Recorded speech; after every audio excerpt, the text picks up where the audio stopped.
चाहे oxygen express की बात हो या लॉकडाउन के दौरान प्रवासी मजदूरों को घर पहुंचाने की बात हो, भारतीय रेलवे कोरोना के बावजूद मिशन मोड में लगातार काम करने में लगी है।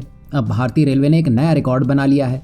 रेलवे ने सितंबर 2020 से जून 2021 तक लगातार 10 महीने में अब तक की सबसे अधिक माल ढुलाई का रिकॉर्ड बना लिया है। यह जानकारी रेल मंत्रालय ने दी है। वहीं रेलवे माल ढुलाई के क्षेत्र में बेहतर बुनियादी सुविधाओं और कारोबार विकास योजना के बल पर अपनी हिस्सेदारी बढ़ाने पर काम कर रही है। इससे रेलवे को 2030 तक माल ढुलाई के क्षेत्र में अपनी हिस्सेदारी मौजूदा 27% से बढ़ाकर 45% तक पहुंचाने का लक्ष्य रखा है।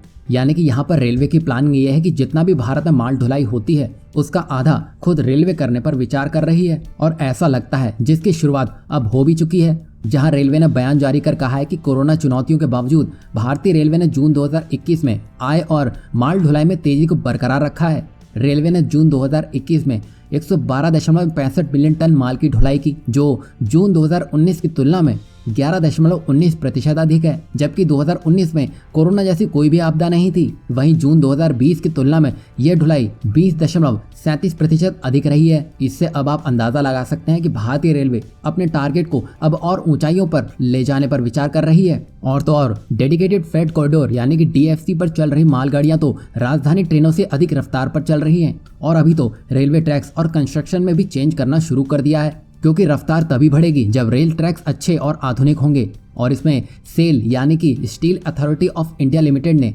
R260 रेल ग्रेड का प्रोडक्शन करना शुरू कर दिया है और इसमें मेंटेनेंस भी कम होगा। जाहिर सी बात है, कोई चीज पहले से ही मजबूत होगी तो उस पर रख रखाव भी कम आएगा। और जिस तरह से भारतीय रेलवे की तरफ से अभी डेवलपमेंट देखने को मिल रहा है, उससे जाहिर सी बात है भारतीय रेल रिकॉर्ड बनाएगी भी और उसे तोड़ेगी भी।